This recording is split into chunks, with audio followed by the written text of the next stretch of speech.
Driving day for the ST Explorer.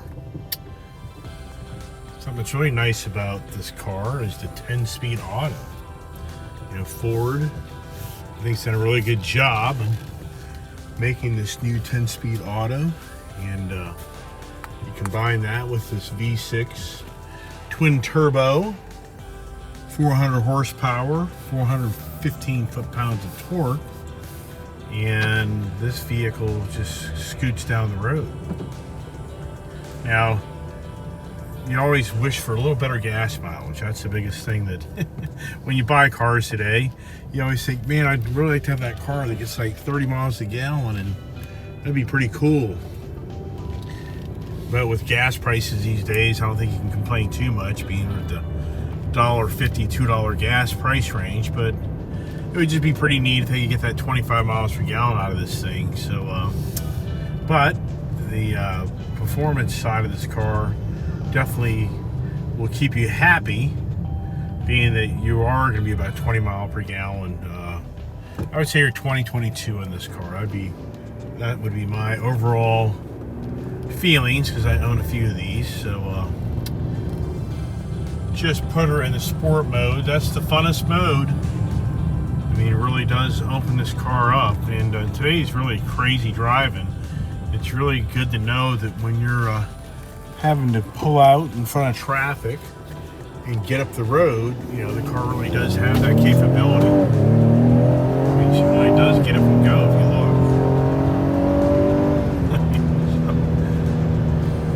look. So no problems of getting out of the way in traffic. You can hear the high RPMs and revs because of the more direct shifting, being in tune with you wanting to get that performance, aggressive driving. And she tames back down.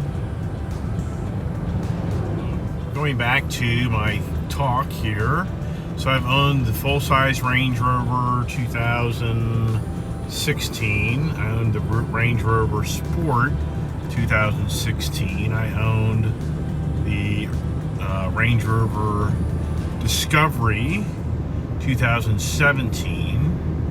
And I've owned the Ford Expedition, and I've had Chevy Tahoes and Suburbans and 4Runners, and I've had lots and lots of SUVs, the whole point of the conversation. And I could not get excited about the prior generation Explorer. I had sales guys try to convince me to buy them, but nope, just didn't like the product. Just like I didn't like the former Ford Expedition either. It wasn't until the new redesign came out that I picked up the 18 model for that. A lot of the Ford stuff, I really got converted to Ford just over the last 2-3 years. I just think they've brought a lot of new product to the market and done a really good job. The new 2020 Ford Explorer, which is a whole redesigned vehicle, which offers the ST package, which has the higher output motor in it, is just a really, really nice package. And this has the 21-inch wheels, I believe.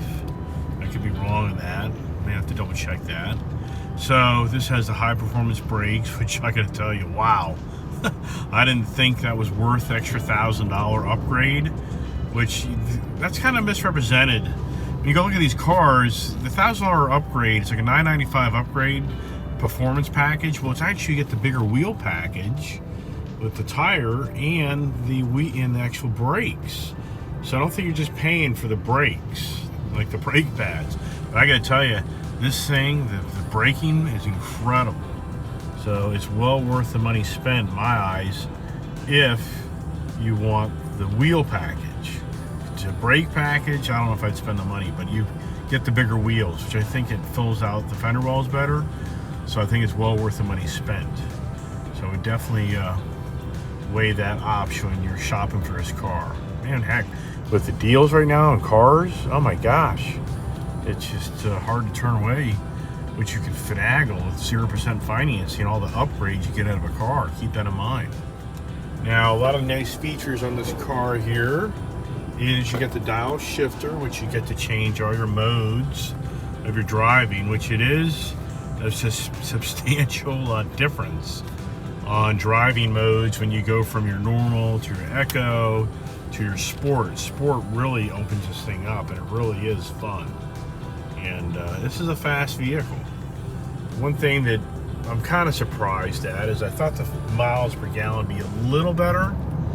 I mean, I was expecting to get a good 20, maybe 22. My wife's Platinum Edition that she has, she gets 22 out of it because she's not, into it. So I'm sure it's just me.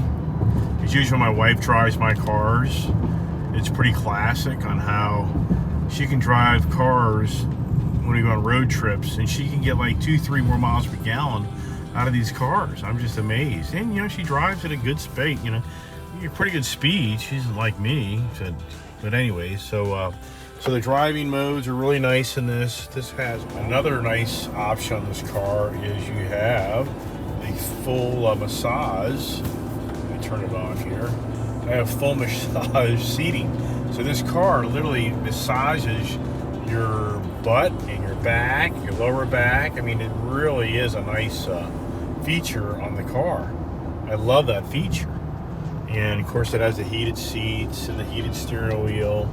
It has the adaptive cruise control, and doesn't have a heads-up display. It has the panorama roof on it, the automatic dimming lights, auto headlights, auto high beam, low beam. Has your blind spot monitor, which is really nice, and paddle shifters. And I tell you, these cars just have so much technology these days. It's kind of hard to keep up with every little item that is attached to this car. That's you walk the back of the car and you put your foot underneath the rear of the car, and the tailgate automatically opens. That's really nice. It has the keyless ignition, which that's nice. You walk up and the doors unlock. And then what's really nice about the Ford products, they actually give you the keyless entry from the rear doors as well. A lot of cars, it's just the driver's side door that senses the keyless fob that opens the car up. But the Fords, a lot of the Fords have it front and rear doors, so that's a very nice option. The display here is the bigger. You can get 2 different size displays. That's another thing that's a really nice option. And in all sincereness, either one works for me because I've had both. And the little one really isn't that little, so I wouldn't get too caught up on that. It looks like the iPad, or it's the Tesla shrunken version, I guess you'd say. It has the wireless battery. The car has the Homelink button, which I was really surprised when I bought my Ford Tremor. The Ford Tremor Lariat Edition, $70,000+ truck, did not have a Homelink. I was blown away by that. Now, something that I got mixed feelings on. This car has the 3-row capability, but the 2 back seats are bucket seats. And when I ordered my wife's Ford Explorer 2020 Platinum Edition, I ordered the back seat, 2nd row, not 3rd row, 2nd row. I ordered the bench seat, and I don't know why these manufacturers are fixated on bucket seats in the back, 2nd row, and of course the 3rd row's, a bench seat, but it's not typically that comfortable because you're right over the axle of the car, and it's usually harder to get in and out back there. But the biggest thing is that the 2nd row, it just would seem like they would be throwing more of the bench seat in the back of that. But I get it. The bucket looks a little more fancy dancy, but it's not as comfortable, I think, if you're on a long trip. That's my daughter's opinion. So for the kids, I think they'd probably agree with that. All right, so now here's the different drive modes. And if you look up here, I'm going into the Eco mode now. And let's go into the normal, Eco, Sport. Now that, you hear that? So the Sport mode, which is anybody's favorite. Sport mode's a blast.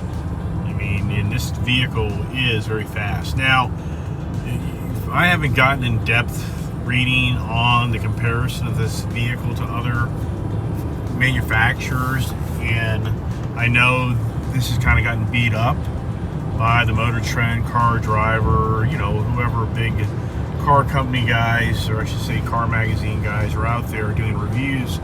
And for me, it wouldn't really be fair for me to be able to say they're wrong or right, because I haven't driven the vehicles that they're comparing them with. But I can honestly say, from driving many style vehicles and from owning very nice Highline vehicles, that this is a really, really nice car.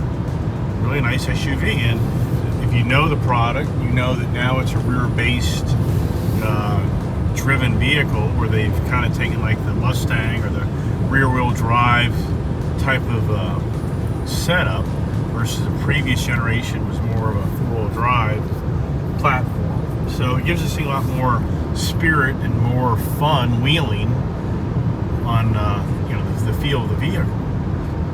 It doesn't feel like an SUV as much as like other SUVs feel. It does have a car feel appeal to it to a degree.